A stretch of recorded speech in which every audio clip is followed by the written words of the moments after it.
Chapter 26. Persecution.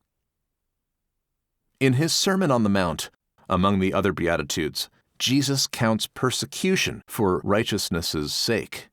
He says that those who are persecuted and all kinds of evil are falsely said against them for Jesus' sake. They are blessed. It is no easy thing to be a peaceful person, to have only good intentions toward everyone around, but to be accused of bad or mean things. The natural impulse is to seek justice and to clean up your name. Jesus was accused of very bad things, and they went so far as killing him for righteousness' sake. He did not defend himself, but on the contrary, he asked God to forgive those who crucified him. If we do not seek righteousness for ourselves, but leave it to God to do it, we can be assured that he is going to do it for us in his way and on his time.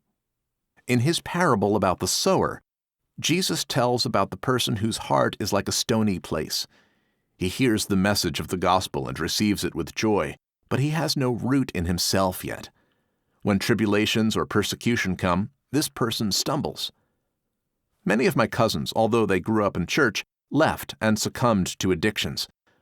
One of my aunts, to whose only son happened the same, I met after she lived abroad for about 20 years, and she asked me if my brothers and I go to church. When I assured her that we go to church, she was pleased and happy. The way she asked me, and the way she needed assurance, was as if we just went regularly to church, everything was all right. Today, things are like that. The most important thing for our leaders is that people come to church, and for parents, it is the same regarding their children. Everyone joins the religious party and confirms themselves to the church traditions, otherwise they risk being labeled and marginalized. We have become so indoctrinated in our belief systems that it is the only thing that counts. In every denomination, believers have their selected Bible verses ready to go, verses with which they prove why they are the right denomination or why they are better than others.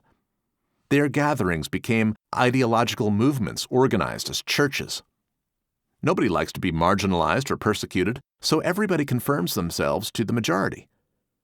Anyone who starts to utter different opinions is going to feel soon the pressure building up towards persecution.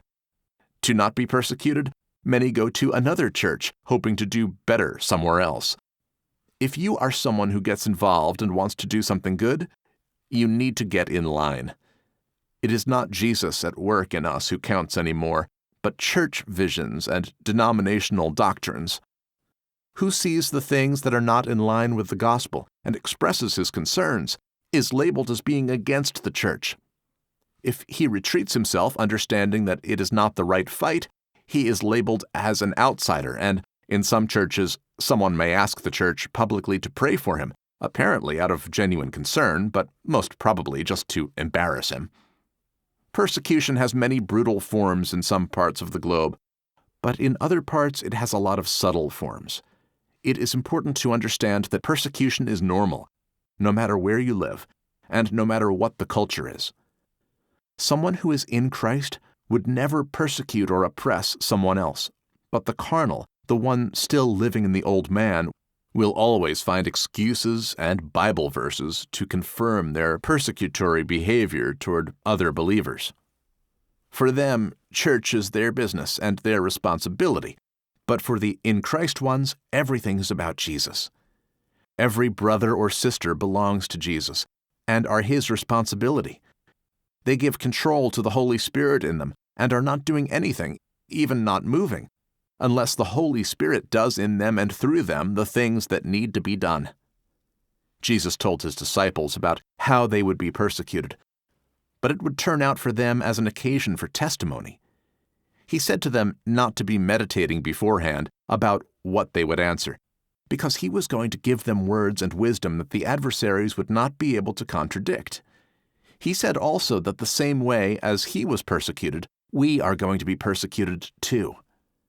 Apostle Paul said to bless those who persecute us and not to curse them. And he himself was talking about himself taking pleasure in persecutions. He said that when he was weak, then he was strong. As Paul wrote to the Galatians, because of the Jews who tried to make them get circumcised and observe the law, he told them that those Jews did it for themselves, so that they, themselves, may not suffer persecution for the cross of Christ, but not out of concern for the Galatian believers' well-being. Christians today accept almost anything as gospel, just to get accepted and not to be persecuted. Persecution among the churches of the 21st century in the West comes not from unbelievers, but from within, from those led by their carnal minds who have their own interests and try keeping everything under their control. What Paul told Timothy about persecution is valid even today for us, and he said that who desires to live godly in Christ Jesus will suffer persecution. The true gospel of Jesus brings persecution with it, and starts, as Jesus said, from within our families and with our fellow believers.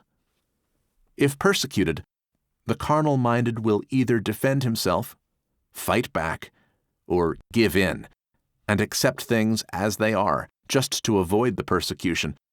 But the spiritual-minded stands fast in the truth of the gospel of Jesus, accepts the persecution, and his relationship with God only gets stronger.